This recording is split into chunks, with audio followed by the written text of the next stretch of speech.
إن الحمد لله نحمده ونستعينه ونستغفره ونعوذ بالله من شرور أنفسنا ومن سيئات أعمالنا من يهده الله فلا مضل له ومن يضلل فلا هادي له أشهد أن لا إله إلا الله وحده لا شريك له وأشهد أن محمدا عبده ورسوله أما بعد İnsan бұл dünyada emne üçün жашап жатқанын білуіміз керек.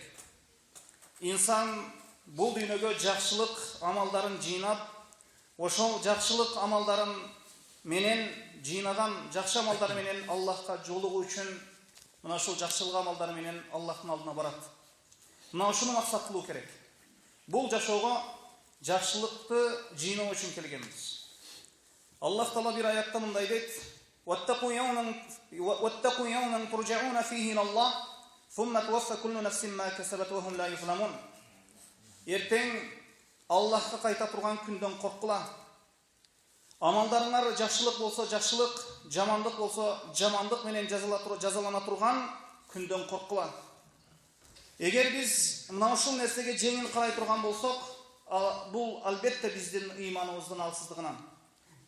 Аллах Таала өзүнө баш ийген момундарды сыпаттап мындай дейт: وَالْمُؤْمِنُونَ وَالْمُؤْمِنَاتُ بَعْضُهُمْ أَوْلِيَاءُ بَعْضٍ يَأْمُرُونَ بِالْمَعْرُوفِ وَيَنْهَوْنَ عَنِ الْمُنكَرِ وَيُقِيمُونَ الصَّلَاةَ وَيُؤْتُونَ الزَّكَاةَ وَيُطِيعُونَ اللَّهَ وَرَسُولَهُ أُولَئِكَ سَيَرْحَمُهُمُ اللَّهُ إِنَّ اللَّهَ عَزِيزٌ حَكِيمٌ.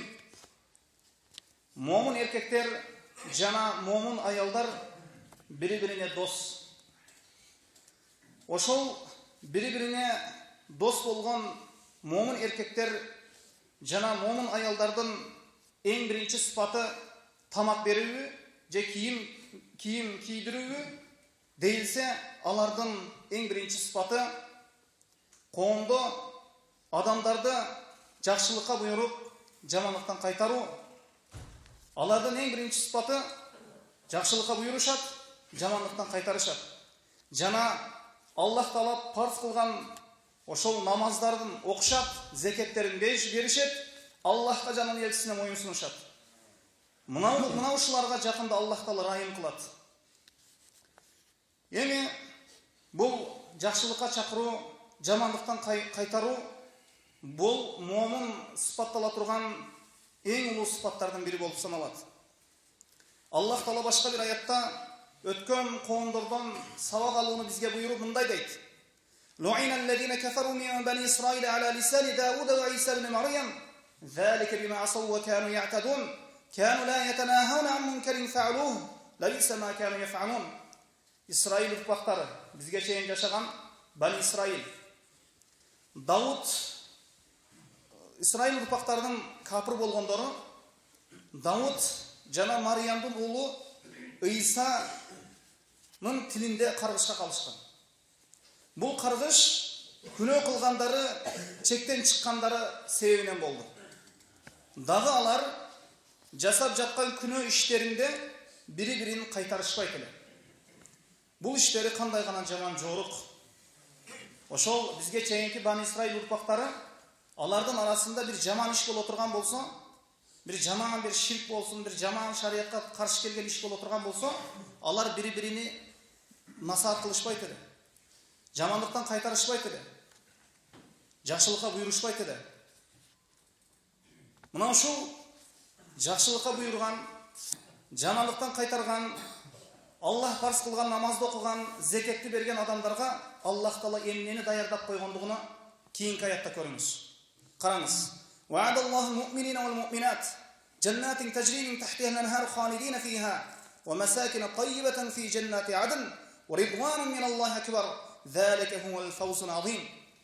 Аллах Таала ушундай момун эркектерге, момун аялдарга алардын астыларынан агып туруучу түбөлүк бейиштерди даярдады. Жана аларга ода кылды. Жана аларга адын жаннатыны, таза бир орундарды ода кылды. Бул Аллахтын разылыгы бардык нерседен улук. Бул улуу жеңиш. أقول هذا القول أستغفر الله لي ولكم ولسائر المسلمين من كل ذنب فاستغفروه يغفر لكم إنه هو الغفور الرحيم.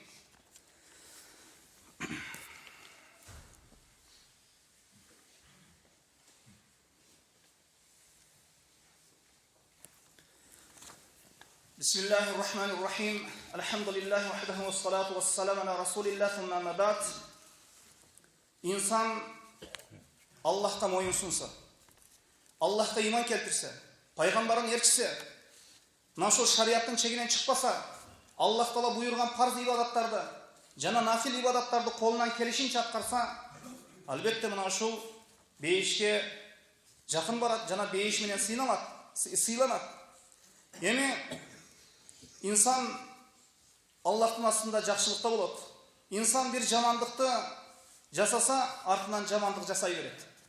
Jamanlık jamanlıkты tartat, jakşılık jakşılıkты tartat. İnsan bir jakşılıkты jasadıbы, anın артынан dagы jakşılık kete berет, bir-birini çakırat. Ал эми bir jaman күнөөнү jasadıbы, anın артынан dagы jaman күнөө jasay berет. Hişam ibn Urwa, bul Urwa ibn Zubayr'dın neberesi. Atam maga wasiyat kılıp aytты дейт. Eğer sen bir adamda bir jakşılıkты көрө турган болсоң, ошол адамда бул жакшылыктан башкадагы бир нече жакшылык бар экендигини билгин, анткени жакшылыкты чакырат дейт.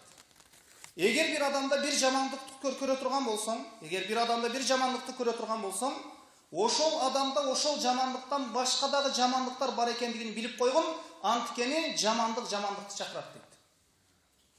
Мына ошондуктан эртең Аллахка бетибиз ак абалда жолугайлык десек, шариаттын чегинен чыкпабыз керек экен.